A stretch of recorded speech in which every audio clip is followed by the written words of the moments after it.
After suffering a knee injury that would ruin the career of almost any other basketball player, being an ACL tear back on April 13th of 2021, my fellow foreigner, the Ontario native Jamal Murray, gazed into the future to see himself where he is today, on the verge of achieving the ultimate glory, merely 6 wins away from hoisting the Larry O.B.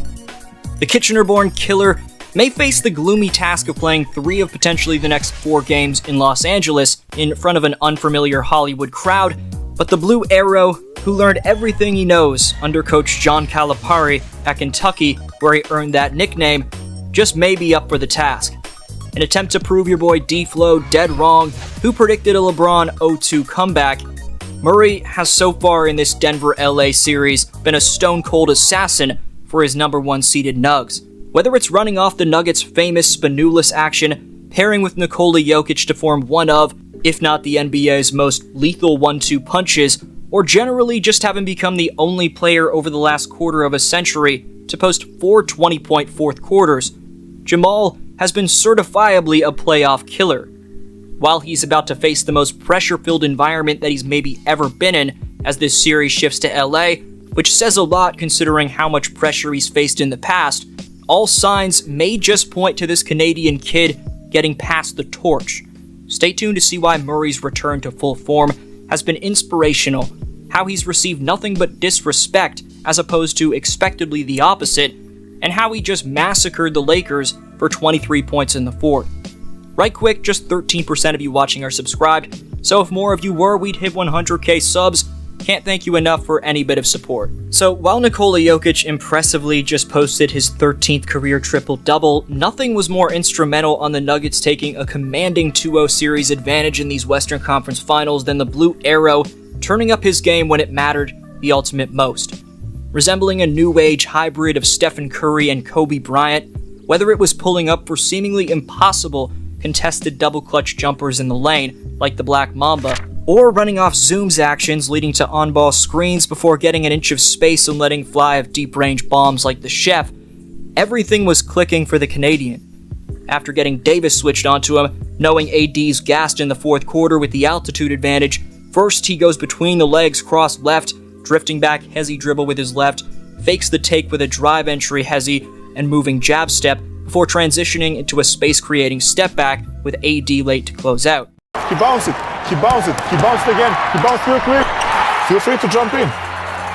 He bounced again. Next, he gets Hachimura switched onto him and asks LeBron if he can have this dance with another between the legs crossed left, before this time going right into his shooting motion. Then it's the Nuggets' patented Spanoulis action where he starts in the paint and cuts up through the lane, sets a back screen for Gordon before receiving the handoff from Joker, and he hits yet another 3 right in LeBron's grill. How about more in-between game magic as he transitions to the post, then quickly transitions out of the post. Reeves is forced to help with LeBron sagging off, and he drains it in Austin's grill from the elbow. While no one would have believed him when he was sitting on his couch last year watching the Nuggets get handled by the Warriors in round 1 while nursing his ACL tear, just over 12 months later, now Murray's getting it done in front of a top play-by-play announcer in Mike Breen on the very biggest stage. Murray would say post-game, quote, "You see your fam in the crowd, you see your little brother, you see Mike Breen there," end quote. Honoring the legendary broadcaster with style points, Murray would call his own bang by pointing to the legendary Breen, defining a performance where he utterly rose to the occasion by embracing the pressure of having every eye squared directly on him. Having witnessed the stage presence that Murray's displayed ever since he stepped onto the playoff scene back in the bubble, while I predicted the Lakers would ultimately come back to win this series and then go on to win the NBA title, with such a shot-creating phenom who's built for the modern game like Murray on their side, I'm willing to rock with whatever narrative comes to fruition, whether it's the Kitchener-born native in Murray's or the Toronto-born native in D-Flow's. Either way, the two foreigners are putting on masterclasses in these playoffs. In all seriousness, it's been an honor getting to witness a man who grew up in the same province as I did absolutely light up the world by destroying my Lakers narrative.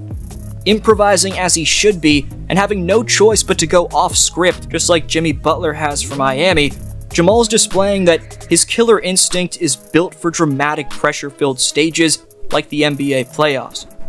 While LeBron has been called out by his infamous hater who made a living off trash-talking him and Skip Bayless for not having the clutch gene again, LeBron James, no clutch gene. if such thing as a clutch gene really exists, which I'm of the mindset that it does, then Murray has that, and then some. You can't forget about this man's all-time duel with Donovan Mitchell back in the bubble, where in the first round of the 2020 playoffs, he averaged 32 points, 6 dimes, and 6 rebounds per game on a ridiculous shooting split of 55, 53, 92. Amidst a series where those 32 points per night came on a 68% true shooting mark, Murray pulled off one of the greatest layups of all time and hit daggers one after the next that seemingly displayed to everyone that he was next up. But with the bubble guppy rumors being spread across the league, with people saying that no fans in attendance allowed him an easy pass to do what he did, now Murray's getting to prove to everyone that he was made for this stage the whole time. Murray would speak on the lack of respect he's received since that Disneyland showing, given the fact that he's earned the disrespectful nickname of Bubble Murray, saying after this most recent beastly showing in Game 2, "I don't think I get enough respect as I should be. I'm better than a lot of players in the league. Every time I see rankings of guys, I think, man, that's crazy. Maybe it's because I've been out for so long, but if we win the chip, it changes everything." End quote. If Jamal can maintain the evident sharply polished edge in terms of his mentality that he evidently competes with night in, night out, there may be no stopping Denver this year. This kid is an absolute flamethrower. This kid is the Blue Arrow.